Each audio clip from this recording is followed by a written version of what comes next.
दुख दर्द भाव के सब मिटे सतगुरु चरण नित से। ये दुख दर्द भाव के सब मिटे सतगुरु चरण नित से। ये गुरु भक्ति बिन कछु ना बने। मैं ही सकल संतन कही गुरु भक्ति बिन कछु ना। श्री सद्गुरु महाराज की जय। प्रातः स्मरणीय अनंत श्री विभूषित परमाराध्य सद्गुरु महाराज गुरुदेव महर्षि संत सेवी परमहंस जी महाराज इस आयोजन में उपस्थित सत्संग प्रेमी महान भावों माता एवं बहनों, हम लोग आदरणीय महेश्वर बाबा से संतमत की बातें सुन रहे थे। बड़े विद्वान आदमी हैं और ज्ञान वृद्ध भी हैं। ये बहुत पुराने साधु भी हैं, तो इनके विचारों को सुन रहे थे और इन्होंने जो भी बातें संतमत की होती है उसी के तहत कहा है। हम लोग स्वर्गीय सुभाष प्रसाद सिंह के श्राद्ध में उपस्थित हैं और हमारे जो आयोजक हैं उनके सुपुत्र अमित कुमार सिंह जी और सुभाष बाबू की धर्मपत्नी उर्मिला देवी जी शिक्षिका हैं, शिक्षित परिवार भी है, संस्कारित परिवार है।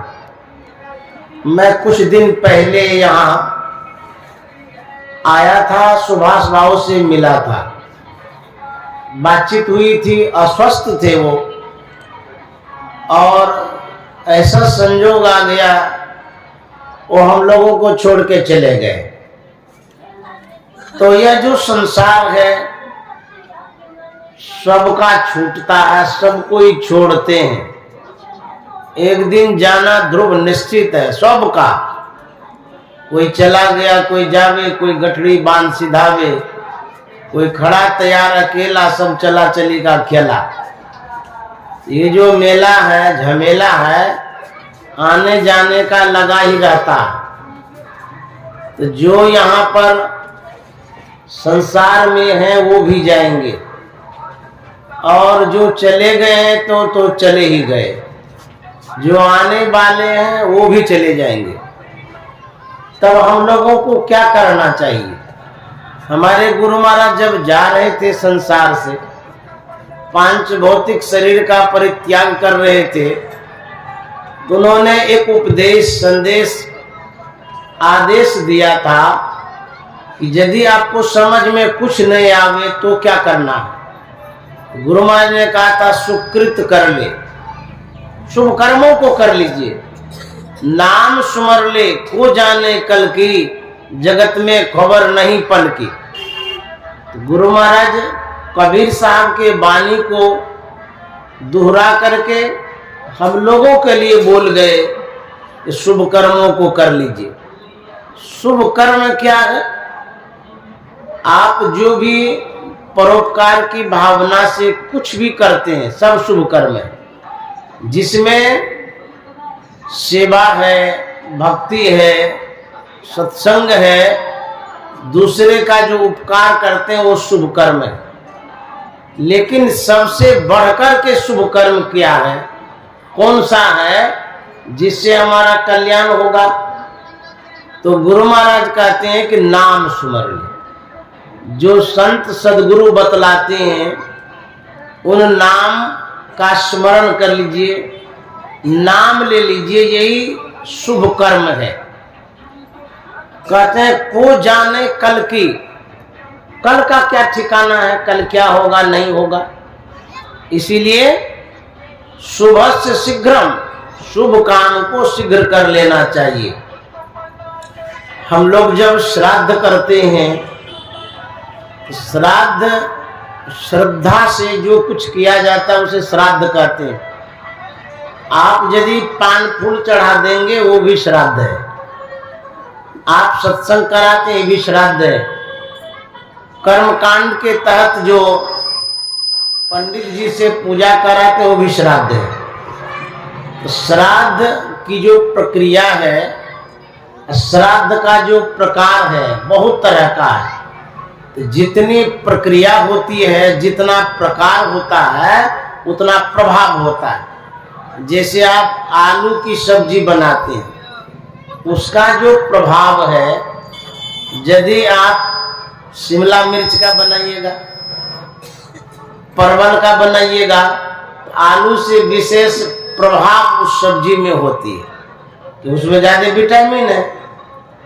पेट भरने के लिए आलू खा लेते हैं, लेकिन विशेष शक्ति, एनर्जी, ताकत आलू से अधिक परवल में, शिमला मिर्च में, गोभी में, टमाटर आदि में होती है। ठीक उसी तरह से श्राद्ध जो करते हैं, श्राद्ध अलग अलग तरह से किया जाता है। श्राद्ध का सीधा मतलब है श्रद्धा से जो कुछ भी करते हैं उसको श्राद्ध कहते हैं। श्रद्धा से आप क्या करते हैं? जैसे आपकी जो सद्भावना है, जो अच्छी भावना है, उसके लिए आप जो कुछ करते हैं, तो लोग दान भी करते हैं, लोगों को भोजन भी कराते हैं, ये सब श्राद्ध के अंतर्गत आता है। लेकिन श्राद्ध से जो प्रभाव होता है, अपना भला या अपनों का भला चाहते हैं, उसमें जितना भला होगा उससे विशेष भला होगा ज्ञान कांड से।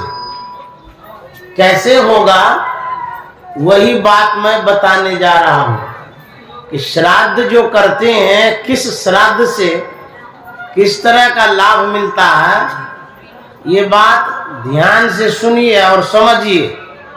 अन्यथा गुरु गए कह के चला गए बह के। हम लोग कबीर साहब के वाणी को सुने।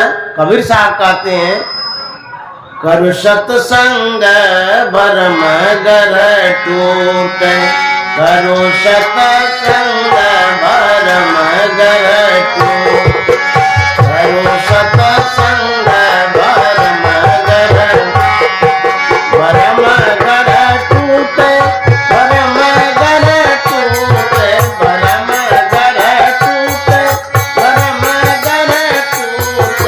करो सत्संग भरम गर टूट, करो सत्संग। बिनु सत्संग ये दुख पावे, बिनु सत्संग ये दुख पावे, पकड़ी पकड़ी जम लूटे भरम गर टूटे, पकड़ी पकड़ी जम लूटे भरम गर टूटे, करो सत्संग भरम गर। कबीर साहब कहते हैं, सत्संग करिएगा तो भरम गर टूटेगा। भरम क्या है? भरम का मतलब होता है अज्ञानता, अंधकार। मन में जो संशय होता है, आप जो भ्रमित हो जाते हैं, अंदेशा जो मन में होता है, अंग्रेजी में इसी को कहता है कंफ्यूज होना, सशंकित होना। आप सुबह से शाम तक भ्रमित होते रहते हैं, डिसीजन नहीं ले पाते हैं, निर्णय नहीं हो पाता है कि ये जो काम है करें या न करें। ऐसा क्यों होता है? आपके पास जो बुद्धि है उसकी कमी है। आपकी बुद्धि निर्णायक स्थिति में डिसीजन नहीं दे पाती। कबीर साहब का तो सत्संग करिएगा, आपके पास ऐसी बुद्धि होगी, ऐसा ज्ञान होगा कि आप सही निर्णय ले सकिएगा। जो संत होते हैं उनके पास शुद्ध बुद्धि होती है, सार बुद्धि होती है, सही बुद्धि होती है, और सत्संग की बुद्धि होती है, अनुभव वाली बुद्धि होती है। इसीलिए संत महात्मा की जो बातें होती है अकाट्य होती है, कोई नहीं काट सकता है।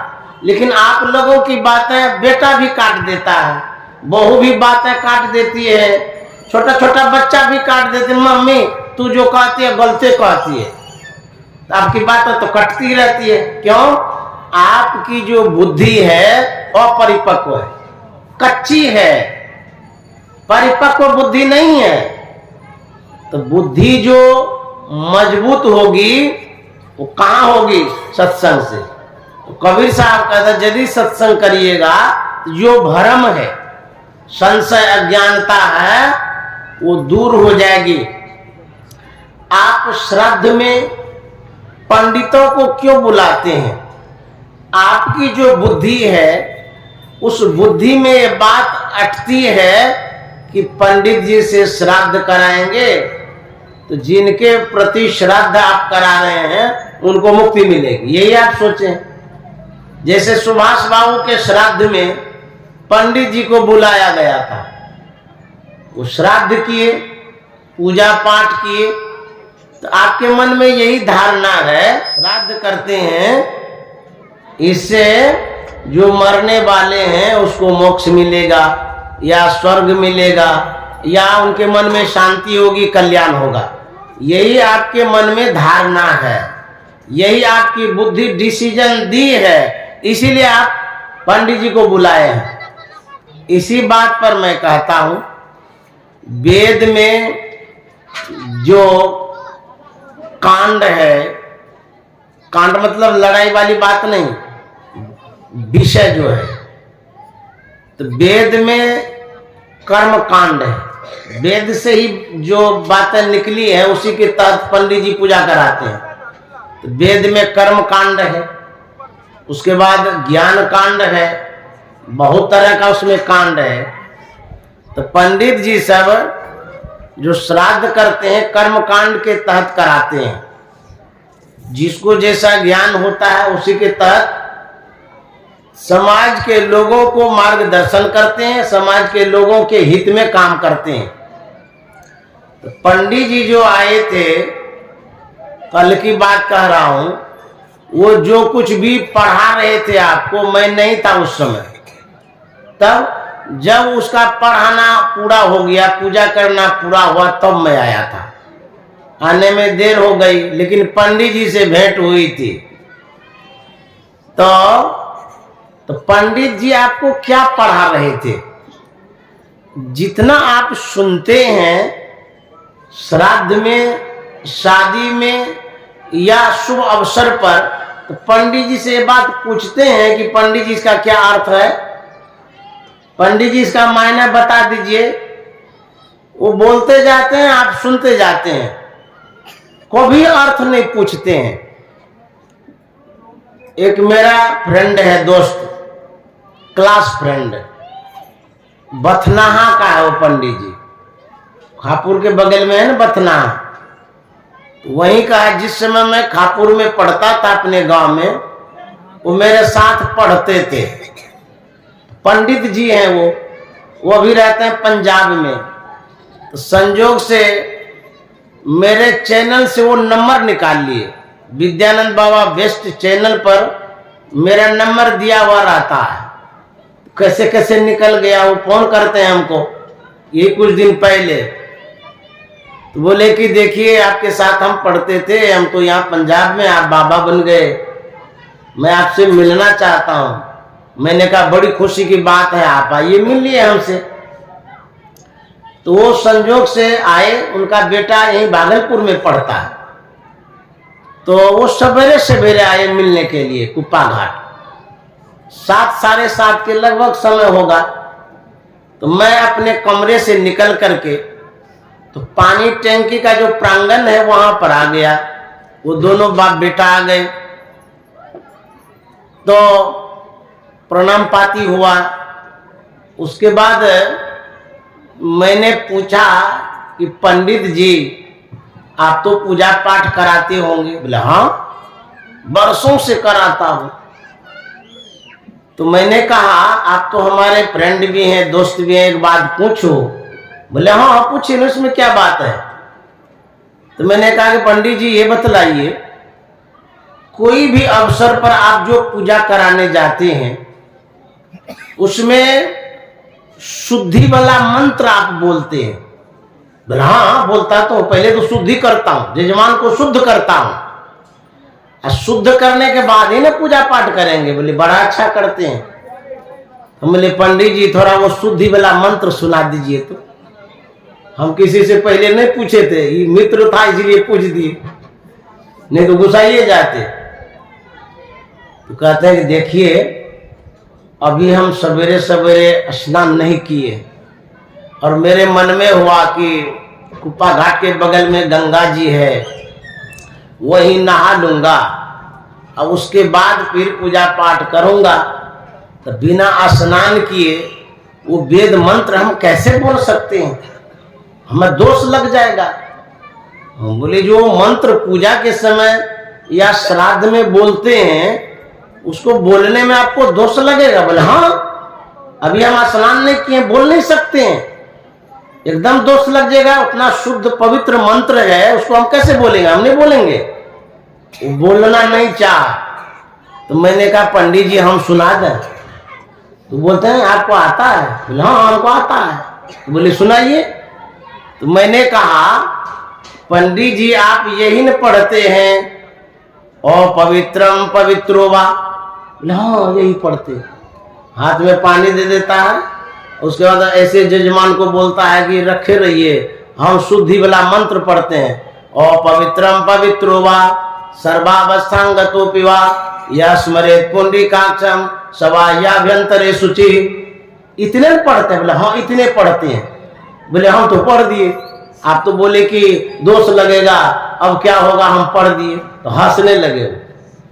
यही मंत्र है, जैसे ही पूजा पर आप बैठते हैं ये सुनाता है। मैं ये पूछना चाहता हूं कि आप जो ये मंत्र सुनते हैं पंडित जी से कभी पूछे कि इसका अर्थ क्या होता है। तो मैंने अपने मित्र से कहा कि आप तो मंत्र सुनाए नहीं, हम सुना दिए, अब आप अर्थ बता देंगे तो दोष तो नहीं लगेगा, आप अर्थ बता दीजिए क्योंकि आप पंडित हैं। तो उन्होंने कहा कि तो हमको आता ही नहीं अर्थ क्या होता, हम मैंने नहीं समझते। हम बोले इतना बरस से आप पूजा कराते जा रहे हैं, कितना जजमान को आप सुनाए होंगे और इसका अर्थ अभी तक नहीं आता है। बोले ना कहाँ आता है। तो हम बोले ठीक है आपको यदि नहीं आता है हमको आता है, हम सुना देते हैं इसका अर्थ क्या होता है। बोले सुनाइए। तो उसका बेटा भी खड़ा था और वो पंडित जी भी थे वहीं पर। तो मैंने कहा अपवित्रम पवित्रो वा, इसका मतलब वा और आप अपवित्र हैं या पवित्र हैं। अपवित्रम पवित्रो वा सर्वावस्थांगतोपि वा। सर्वावस्था का मतलब होता है किसी भी अवस्था में, किसी भी अवस्था में आप हैं, पवित्र हैं या अपवित्र हैं। या स्मरेत पुंडरीकाक्षम, यदि आप स्मरण करते हैं अर्थात ध्यान करते हैं किनका, पुंडरीकाक्षम। पुंडरीकाक्षम का मतलब होता है, पुंडरीक माने होता है कमल, काक्षम माने नयन होता है, जो कमल नयन है अर्थात भगवान विष्णु। यदि भगवान विष्णु का आप ध्यान करते हैं, पुंडरीकाक्षम का मतलब भगवान विष्णु, स्मृत का मतलब ध्यान करना। यदि आप ध्यान करते हैं किनका, विष्णु भगवान का, तो परिणाम क्या होगा। कहते हैं इसका परिणाम होगा स्वबाह्याभ्यंतरे शुचि, बाहर हुआ शरीर भीतर हुआ मन। यही हुआ, कहते हैं कि बाहर और भीतर से आप शुद्ध हो जाएंगे, पवित्र हो जाएंगे। कब, जब ध्यान करेंगे कमल नयन का। पंडित जी कहते बाप रे बाप आपको कितना आता है। हम बोले कि यही मतलब है। बोले हाँ मतलब तो यही है। हम बोले पंडित जी तीसरी बात आप ये बतला दीजिए, इसमें तो कमल नयन का ध्यान करने के लिए बतलाया गया है, आप किसका ध्यान करते हैं। तो पंडित जी ने कहा कि बाबा हम तो दुर्गा का ध्यान करते हैं। हम बोले क्या आप सही करते हैं, आप लोगों को, जो जजमान है उसको सब दिन पढ़ाते हैं कि विष्णु भगवान का ध्यान करना चाहिए तब शुद्ध होंगे, आप स्वयं दुर्गा माँ का ध्यान करते हैं, तो तब वो चुप हो गए। इस मंत्र में यही बतलाया जाता है। उसके बाद क्या पढ़ाता है? पढ़ाता तो बहुत कुछ है, लेकिन उतना हम डिटेल में नहीं जाएंगे। हम क्या पढ़ाते हैं वो सुन लीजिए। अब हो गया ना, ध्यान करेंगे तब जाकर के आपका कल्याण होगा और आपका जो पूर्वज है उसका भी कल्याण होगा। यहां तक क्लियर हो गई बात। यदि आप कंफ्यूज है, सशंकित है, कोई भी पूछ सकते हैं कि और बताइए इसमें। अब आगे मैं बढ़ता हूं। आप भागवत कथा सुनते हैं। भागवत कथा में जो भी कथाएं प्रारंभ की जाती है वही कथा में प्रारंभ करूंगा। तो कबीर साहब का जो पद गा रहे थे सुन लीजिए। करु सतसंग भरम गर टूटे, करु सतसंग भरम गर, भरम गर टूटे, भरम गर टूटे, भरम गर टूटे, भरम गर टूटे, करु सतसंग भरम गर, करु सतसंग भरम गर। कल मैं जब आया तो सुभाष बाबू के श्राद्ध में जो पंडित जी आए थे, बड़े बुजुर्ग थे, वृद्ध थे, तो मैंने उनसे भी पूछा कि पंडित जी आपसे एक बात करना चाहते हैं। तो बोले कि ठीक है, बोलिए क्या कहना चाहते हैं। हम बोले पंडित जी आप जो मंत्र पढ़ाते हैं शुद्धि वाला वो सुना दीजिए। वो चट से सुना दिए पूरा मंत्र। हम बोले कि अब इसका अर्थ कर दीजिए। तो पंडित जी क्या कहते हैं, जो कल आए थे, कहते हैं बाबा एक तो हम पूजा कराते कराते इतने थक गए कि हमारा पेट दुख रहा है, और दूसरा में आप हमारा सिर दर्द कराइएगा, हम बात नहीं करेंगे अब। तो हम बोला अच्छा कोई बात नहीं है। हम कह रहे थे एक भागवत की बात। भागवत कथा का जो प्रचलन है बहुत पुराना प्रचलन है। उस कथा का इतना महत्व है कि यदि भागवत कथा करते हैं आपका जो पूर्वज है उसका उद्धार होता है, ऐसा बताया जाता है, उसका कल्याण होता है। इसीलिए लोग लाखों रुपया लगा करके भागवत कथा कराते रहते हैं। उसी कथा को मैं आपके सामने दोहरा रहा हूं। एक धुंधुकारी नाम करके, उसके पिता का नाम था आत्मदेव, उसकी मां का नाम धुंधली। तो उनको जिस तरह से भी पुत्र हुआ, एक धुंधुकारी और दूसरा गोकर्ण हुआ। तो धुंधुकारी विचार से बड़ा खराब था, सताता था, मारता पीटता रहता था, नशीली चीजों का सेवन करता था। इस तरह से अनैतिक कार्यों में वो परिणत था। यदि आप गलत करेंगे आप मरेंगे तो भूत बनेंगे। तो वह मर गया तो भूत बन गया। और भूत बनने के बाद भी वो छोड़ता नहीं, परिवार को सताते रहता है। इसलिए परिवार का भी उद्धार करना चाहिए, अपना भी उद्धार करना चाहिए, नहीं तो भूत बनेगा तो सताते रहेगा।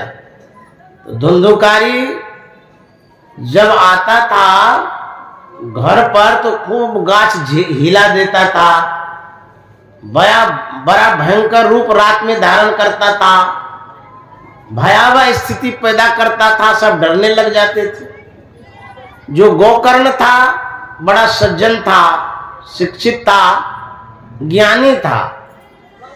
जब धुंधुकारी का शरीर छूटा था तो इनके मन में हुआ कि मेरा बड़ा भाई है, श्राद्ध कर देते हैं तो इनका उद्धार हो जाएगा, कल्याण हो जाएगा। श्राद्ध कर दिया। उसके बाद किसी पंडित ने कहा कि आप गया में श्राद्ध करिए।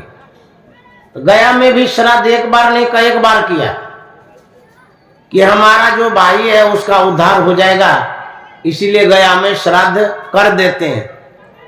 उसके बाद जब गोकर्ण घर पर होता है, वह धुंधुकारी रात में भूत योनि में आता है और डराता है, भयभीत करता है और दुखी कर देता है गोकर्ण को। गोकर्ण ज्ञानी था, डरता तो नहीं था, लेकिन जब हलचल होती थी, परेशानी होती थी, तो कहता था कि बात क्या है, क्यों ऐसा होता है। तो गोकर्ण क्या करता है, एक दिन धुंधुकारी जब आया, उस प्रांगण में हलचल करने लगा, तो गोकर्ण मंत्र पढ़ता है, कोवे में जल लेकर के और फिर छींट देता उस जिधर से हलचल हो रहा था, वहां पर धुंधुकारी स्थिर हो जाता है। तब गोकर्ण पूछता है कि आप कौन हैं जो बराबर सताते रहते हैं, परेशान करते रहते हैं। तब धुंधुकारी ने कहा था कि गोकर्ण, मैं तुम्हारा बड़ा भाई हूं धुंधुकारी। बोले अरे आप भूत योनि में हैं? बोले हाँ, मैं भूत योनि में हूं, प्रेत योनि में हूं, बड़ा परेशान रहता हूं, दूसरे को भी सताता रहता हूं। जब जीवित था तो भी सताता था, अब मैं प्रेत योनि में आ गया हूं तब भी मैं सताते रहता हूं। तुम्हारे पास इसलिए मैं आता हूं, तू ज्ञानी है, तू मेरा उद्धार करो, मेरा कल्याण करो, नहीं तो इसी तरह से मैं प्रेत योनि में भटकता रहूंगा। गोकर्ण कहता है कि भाई साहब, मैंने तो श्राद्ध किया है, यहां तक कि मैं गया में जाकर के भी श्राद्ध किया, और अभी भी आप प्रेत योनि में पड़े हुए हैं। तब धुंधुकारी ने कहा कि भाई साहब, आप जितना भी श्राद्ध हो कर लीजिए, गया में एक बार नहीं 100 बार भी कर लीजिएगा, तब भी प्रेत योनि से छुटकारा नहीं मिल सकता है।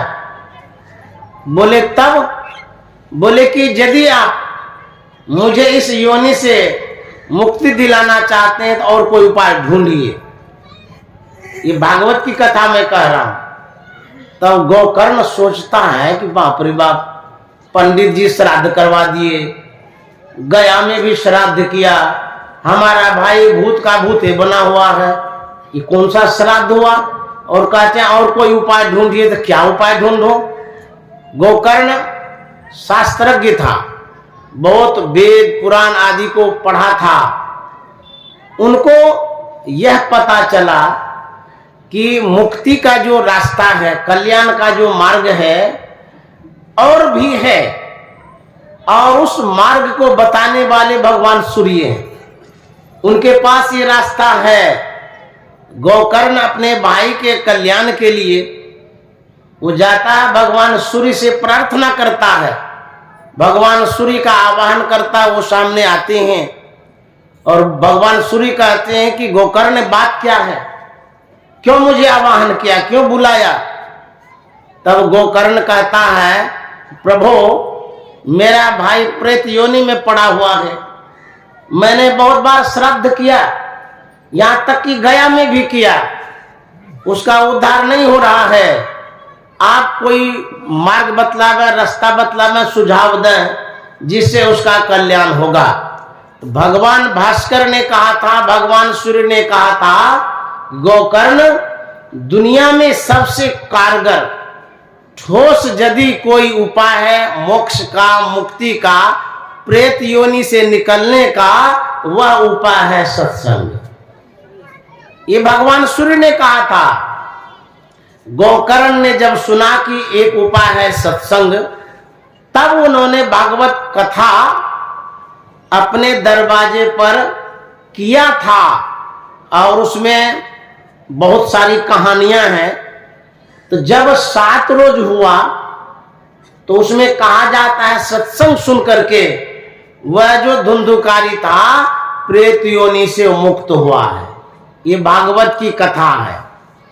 तो जब आप सत्संग करते हैं ये ज्ञान कांड है, ये जो सत्संग है इससे मुक्ति मिलती है, और इस सत्संग के माध्यम से प्रेत योनि से छुट्टी मिलती है।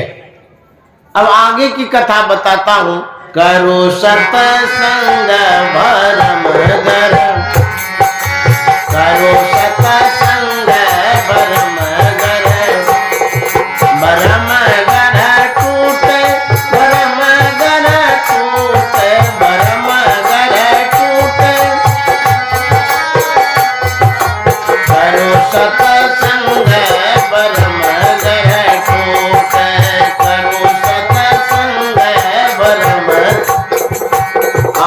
बिनु सत्संग ये दुख पावे, बिनु सत्संग ये दुख, पकड़ी पकड़ी जम लूटे, भरम गर टूटे, पकड़ी पकड़ी जम भरम गर टूटे। आगे सुनिए कथा। जब राजा जनक ने सत्संग कराया था, अपने गुरु अष्टावक्र मुनि को बुलाया था। जो जिनसे जुड़े हुए रहते हैं उनको ही बुलाते हैं। जैसे उर्मिला दीदी ने मुझे बुलाया महर्षि में आश्रम कुप्पा घाट भागलपुर से, और उनके मन में यह भावना है, श्रद्धा भक्ति है कि महात्माओं के द्वारा सत्संग कराएंगे तो जो उनके गार्जियन है, पेरेंट्स हैं, पतिदेव हैं, उनका उद्धार कल्याण होगा। वो समझती है इस बात को, इसीलिए मुझे बुलाया।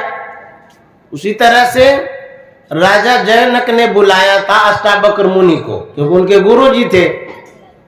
तो वहां सत्संग राज दरबार में हो रहा था। बहुत सारे लोग आए थे। जिस प्रभाव के जो व्यक्ति होते हैं उसका जुड़ाव भी उतना ही होता है समाज से। नेता का देखिए, पूरा बिहार का जुड़ाव, और ऊपर जाइए पूरे देश में जुड़ाव। उसी तरह से हम समाज में जो रहते हैं, जितने समाज से हम जुड़े रहते हैं, किसी भी स्थिति में, शुभ या अशुभ घड़ी में आयोजन हो या कुछ भी हो, उतने समाज आपके साथ जुड़े रहते हैं तो आते हैं। तो राजा जनक थे, बहुत लोग आए थे उनके दरबार में सत्संग सुनने के लिए। तो सत्संग चल रहा था, अष्टावक्र मुनि सत्संग कर रहे थे। उसी क्रम में बीच में हलचल हो गया, भगदड़ मच गई, लोग इधर से उधर भागने लगे।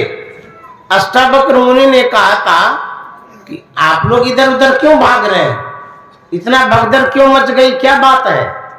लोगों ने कहा था कि मुनि जी, एक विशालकाय सर्प आ रहा है और उसी को देख करके हम लोग डर गए हैं, किसी को काट लेगा तो मरिए जाएंगे, इसीलिए हम लोग भाग रहे हैं।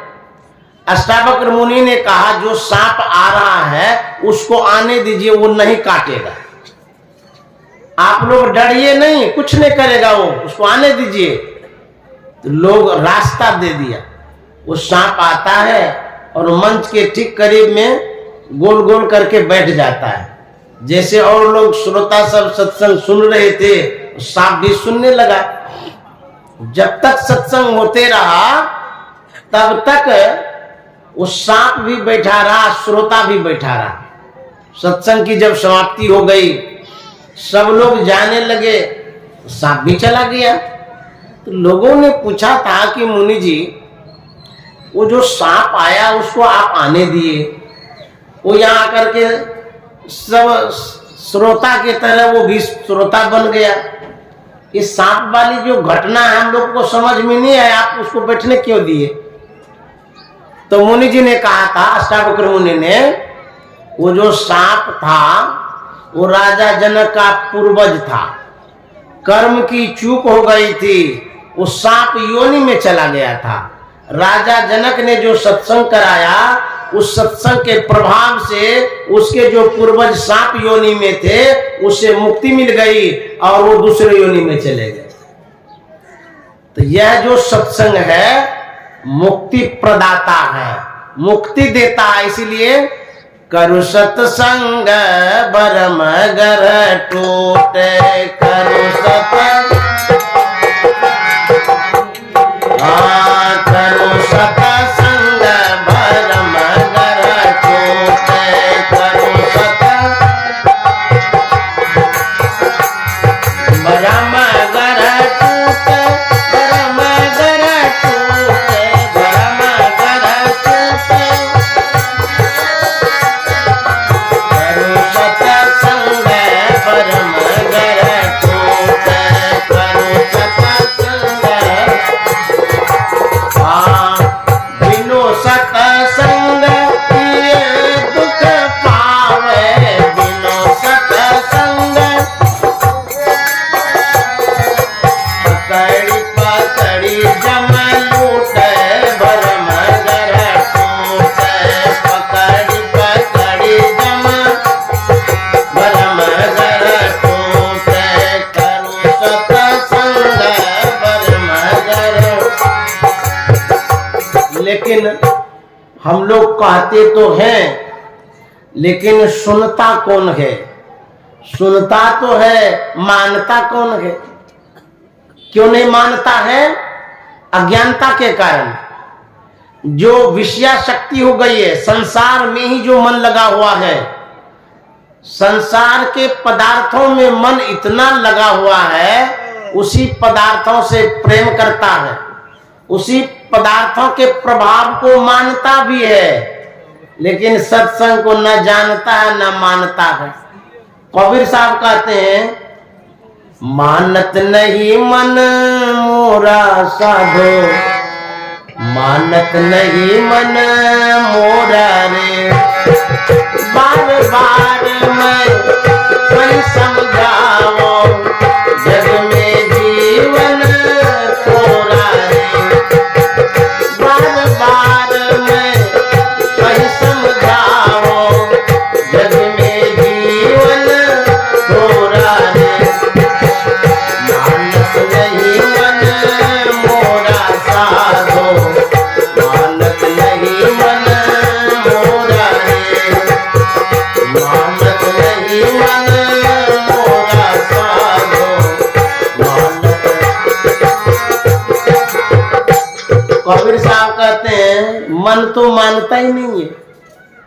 बार बार कहते हैं, जग में जीवन थोड़ा रे, जीवन थोर भया भव भोर, कहां धन जोर करोड़ कमाए। कहते हैं ये जीवन तो बहुत थोड़ा है, और इस बात को मानते ही नहीं है, इसी में लगे हुए हैं। हमारे गुरु महाराज ने कहा है, मास आसन जगत बासिन, चेत चित लाइए, जीवन थोरो यह क्यों जगत में गफिलाइए, जीवन थोरो यह क्यों जगत में गफिलाइए। गुरु महाराज कहता है, संसार के लोगों, संसार में बसने वालों, ये जीवन बहुत थोड़ा है, बड़ा क्षणभंगुर है, कब विनश जाएगा कोई पता नहीं है। इसीलिए संत महात्मा कहते हैं, संतन के संग लाग रे, तेरी अच्छी बनेगी, संतन के संग लाग रे, तेरी अच्छी बनेगी, संतन के संग लाग रे, तेरी अच्छी बनेगी, तेरी किस्मत जगेगी, अच्छी बनेगी तेरी, बोले बड़ो तेरो बाल रे, तेरी अच्छी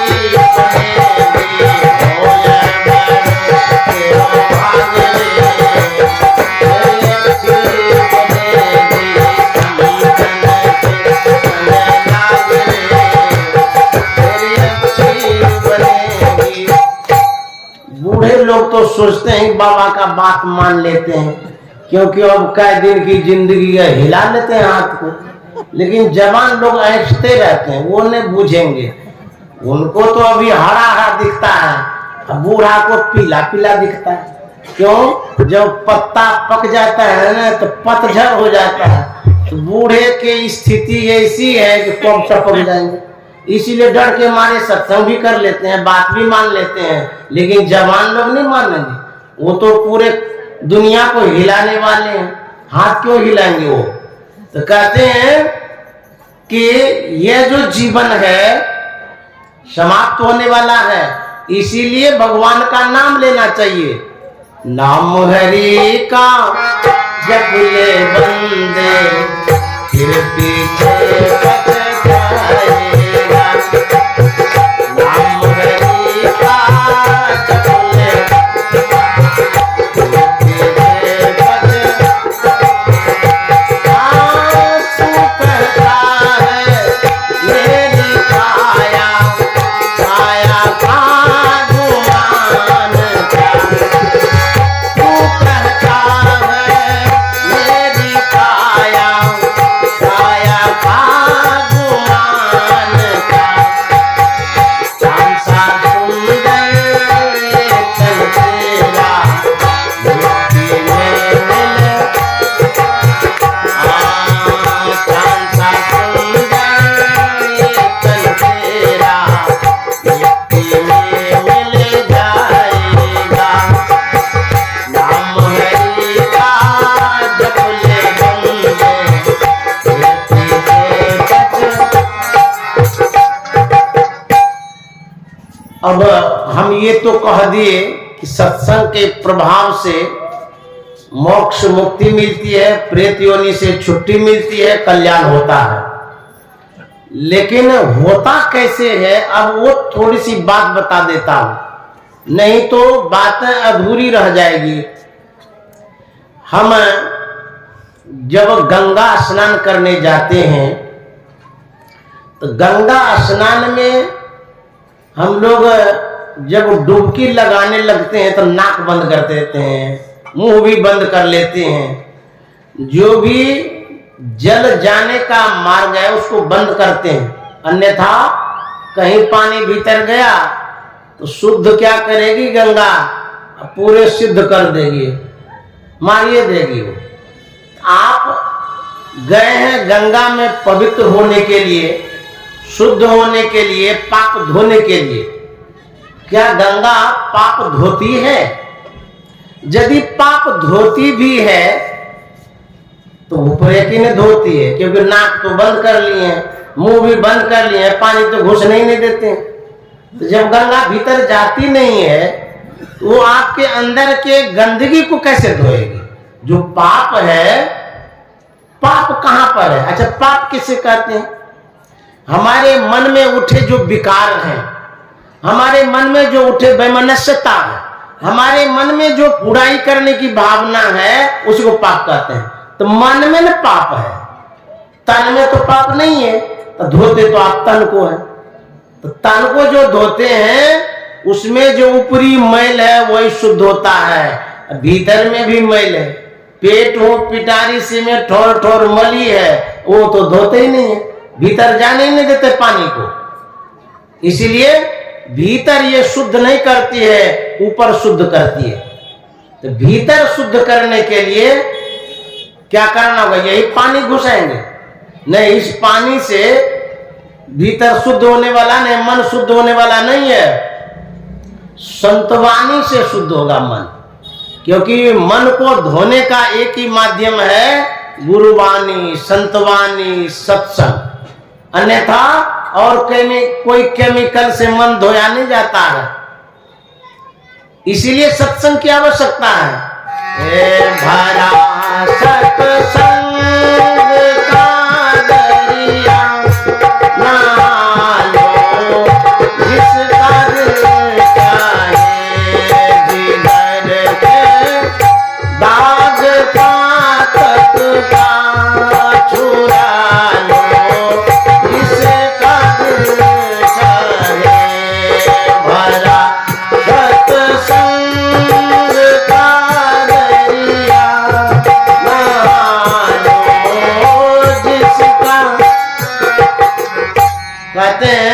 इस सत्संग दरिया, दरिया का मतलब गंगा, हम लोग गंगा बोलते हैं, मुसलमान भाई दरिया बोलते हैं।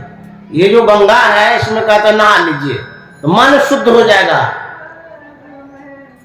एक संत हुए दुलंदास जी महाराज, उन्होंने कहा तू काहे को जग में आया, जो के नाम से प्रीति न लाया रे, तू काहे को जग में आया रे, जो के नाम से प्रीति न लाया रे, तू काहे को जग में आया।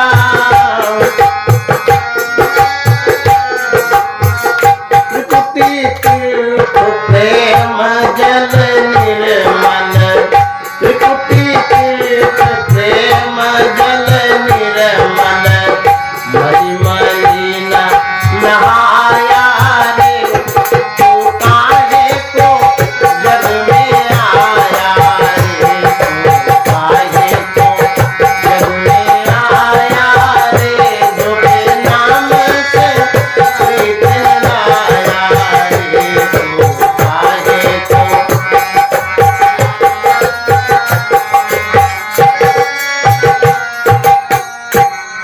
इस सत्संग की महत्ता इसलिए है कि शरीर को तो आप यही जला देते हैं, शरीर का काम पूरा तमाम होता है स्मशान घाट में, जला दिए, अब शरीर तो है नहीं।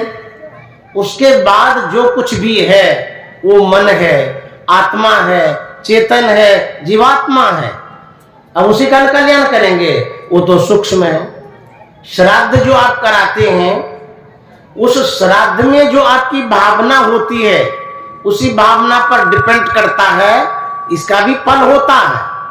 हम लोग सत्संग करते हैं, ये आपकी भावना है सत्संग कराने की, तो जो आपके पूर्वज हैं जो शरीर छोड़ चुके हैं उनको लाभ मिलता, बेनिफिट होता है। तो जो मन है उसी मन को शुद्ध करना है, पवित्र करना है। उसको शुद्ध करने के लिए हमारे अंदर में जो त्रिवेणी है, इरा भगवती गंगा, पिंगला यमुना नदी, इरा पिंगली और मध्य सुषुम्ना च सरस्वती, ये जो भीतर में त्रिवेणी जो है गंगा यमुना सरस्वती, उसमें मन को नहाना, मन को नहवाना है और सूरत को उसी में शुद्ध करवाना है। जब तक आप त्रिकुटी में नहीं जाएंगे मन शुद्ध नहीं होगा, पवित्र नहीं होगा, मोक्ष और मुक्ति नहीं मिलेगी। त्रिवेणी संगमो यत्र तीर्थराज समुच्यते तत्र स्नानम प्रकुर्वित सर्व पापे प्रमुच्यते। सभी पापों से मुक्ति मिलती है त्रिवेणी में स्नान करने से। तो बाहर में जितना प्रयत्न करते हैं उससे मुक्ति नहीं मिलेगी। पुण्य होगा, धर्म होगा, स्वर्ग होगा, आवागमन होगा, लेकिन मुक्ति नहीं मिलेगी। तीर्थे दाने जप यज्ञ काष्ठे पाषाण के सदा शिवम पश्यति मूढ़ात्मा शिवे देहे प्रतिष्ठित। मूर्ख लोग, अज्ञानी लोग तीर्थों में, धामों में, जंगलों में, पहाड़ों में, पठारों में कहां नहीं खोजते हैं। क्या? कल्याण का मार्ग, कल्याण का रास्ता। लेकिन कहते हैं वो तो शिव कल्याणकारी जो चीज है वो हमारे अंदर में, शिवे देह प्रतिष्ठित, हमारे शरीर में वो प्रतिष्ठित है, लेकिन हम बाहर में खोजते हैं। इसलिए हम लोगों को अंदर में खोजना चाहिए। निज तन में खोजो सज्जन, बाहर न खोजना, अपने ही घट में हरि है, अपने में खोजना। निज तन में खोजो सज्जन, बाहर न खोजना, अपने ही घट में हरि है, अपने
इस तरह से जब आप साधना करेंगे, अपनी सूरत को अंतराकाश में ले जाएंगे, जो मूल स्थान है, केंद्र बिंदु है, जहां पर पहुंचाने के लिए संत सदगुरु कहते हैं, वहां यदि ले जाएंगे अपने आप को, तब मुक्ति मिलेगी, मोक्ष मिलेगा, आपके अंदर में शुद्धता होगी, पवित्रता होगी। अन्यथा बाहर में जो भी आप करेंगे, बाहर में करने से धर्म होता है, पुण्य होता है, स्वर्ग मिलता है, मोक्ष और मुक्ति नहीं मिलती। इसलिए ध्यान की बड़ी आवश्यकता है। अभी हम लोग बाह्य सत्संग की श्रवण ज्ञान प्राप्त हुआ, इससे भी कल्याण होता है, लेकिन पूर्ण कल्याण नहीं होता है। तो जो आज हमारे आदरणीय सुभाष बाबू थे हम लोगों के बीच में, अब स्वर्गीय हो गए, उनकी यादों में, स्मरण में, श्राद्ध में सत्संग कराया गया।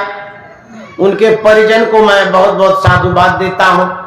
उनका जो सुपुत्र है अमित बाबू, उन्हें बहुत बहुत धन्यवाद है। अब उनके ऊपर पारिवारिक उत्तरदायित्व है। उनका निर्वहन करते हुए जो गुरु महाराज ने अवलंब दिया है सत्संग ध्यान का, वो भी करे तो अवश्य कल्याण होगा।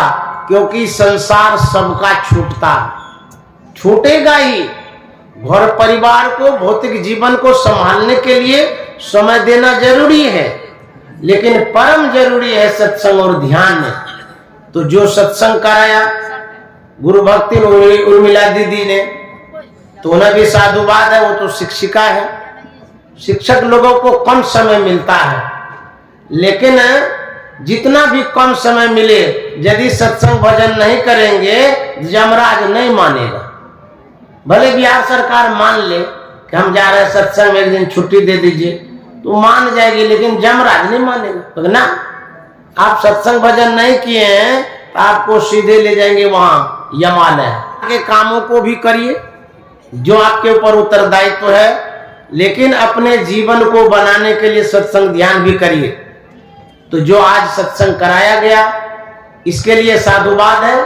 और इसी सत्संग के द्वारा हमारी ऊर्ध्वगति होगी, उन्नति होगी और मोक्ष मुक्ति को प्राप्त करेंगे। अतः सबों को सत्संग कराना चाहिए। यही असली श्राद्ध है जो आज आपने कराया। ये ज्ञान यज्ञ है। इस यज्ञ के द्वारा आप यदि श्राद्ध कराते हैं, तो जो हमारे परलोकवासी हैं उनको पुण्य होगा, धर्म होगा। और आप लोग जितने मेहमान अतिथि यहाँ पर आए, जो हमारे यज्ञ करता है, उन्होंने बुलाया, तो आप लोगों का भी मैं सम्मान करता हूँ। मैं आप लोगों को प्रणाम करता हूँ। अब यज्ञ की समाप्ति होगी, पूर्णाहुति होगी। हम लोग अपने अपने घर को जाएंगे, लेकिन इस बात को जरूर याद के रखिएगा, ये जो सत्संग है यही एक डोरी है। इसको पकड़ के रखिएगा तो जमराज खींच नहीं सकेगा। इसको यदि छोड़ दिए तो जमराज खींच के लेके कुआं में डाल देगा। तो सत्संग रूपी डोरी को पकड़े रहिए। ये बहुत मजबूत डोरी है और कोई जमराज कुछ नहीं बिगाड़ सकता है। इन्हीं शब्दों के साथ वाणी में विराम। श्री सद्गुरु महाराज की जय।